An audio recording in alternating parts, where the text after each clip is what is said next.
there, YouTube. It is I, Melissa, from 70 Acres Studio. This is going to be our next project, and let's just say it's going to be slightly wavy. So we're going to be doing a mix of a mystery cave facet fat quarter bundle and all of these solids. Okay, YouTube. I have 12 solid colors, and I have 12 prints from a cave facet bundle, and I may need a couple more blocks for this. So this is where we are at this point. These colors are just delightful. This is going to be kind of wild and wacky. I'm going to be taking stacks of 5. This is going to be a stack and whack, if you will, but it's going to be a stack and whack with curvy lines.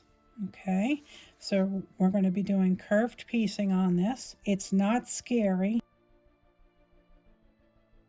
Trust me, if I can do it, you can do it. You're not going to be doing, curves like this. Okay, we're going to be starting kind of straight down here at the bottom, and we're going to be ending kind of straight up here. Doesn't have to be perfect. And then just some gentle cuts, gentle curves, and then we're going to sew them all together. What we're going to do is we're going to take a bundle of maybe 5. So if it's going to be 5 pieces, then what I'm going to do is I'm going to take a stack of 5, and I'm going to be making sure that they are all nicely lined up and perfect. I have my big fuzzy bathrobe on, and the sleeves may be causing some problems here. If it's a little off, it's okay, not to worry. So I'm going to take 5 of these stacked on top of each other.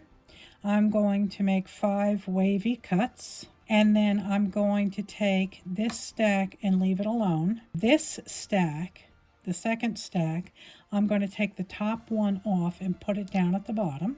And then the next stack, I'm going to be taking 2 off the top and putting it at the bottom. Next stack is going to be 3 at the bottom. The next slice is going to be, I'm basically just going to be taking the top one and putting it at the bottom. So this way, I will be able to construct 5 blocks out of this stack of 5 pieces. Each stack will have the same fabrics in them, but they'll be in a different order. So that's the plan. And I apologize, things have been kind of crazy.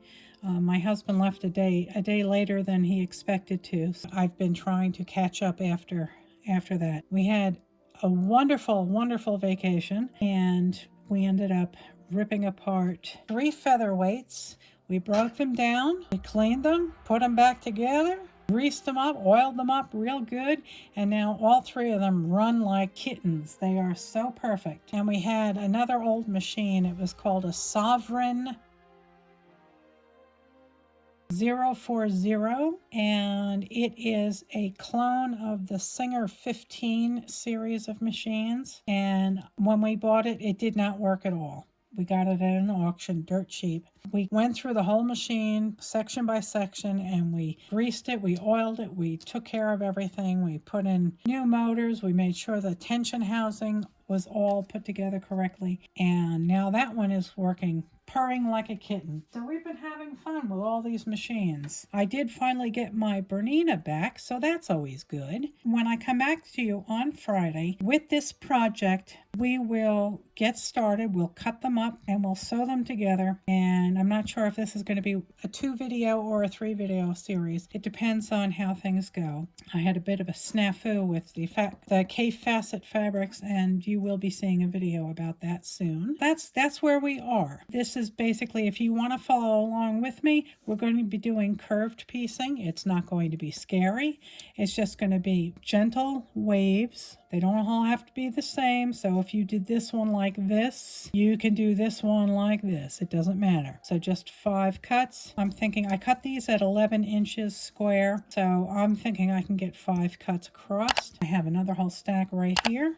as you can see. And I have another stack on the other side of the camera, so we'll have some fun with this. When you start your piecing, if the pieces are not exactly level, then you can square it up, and this will give you plenty of room to square things up and still make a decent sized quilt. I try not to make anything more than a throw size because of my spine and my neck and the arthritis that I have and everywhere, and all the metal I've got everywhere. So I try to limit the size of quilting, of a quilt, so I don't kill myself quilting. I will come back to you on Friday. We will get going on this. I want to thank you all so much for watching. I'm sorry I took last week off, and I apologize that tonight's video is not an actual tutorial. It is what it is. Life happens. I hope you all have a great week. I love you all very much. Take care of yourself. I'll see you on Friday. God bless. Good night, Elizabeth. Good night, John Boy.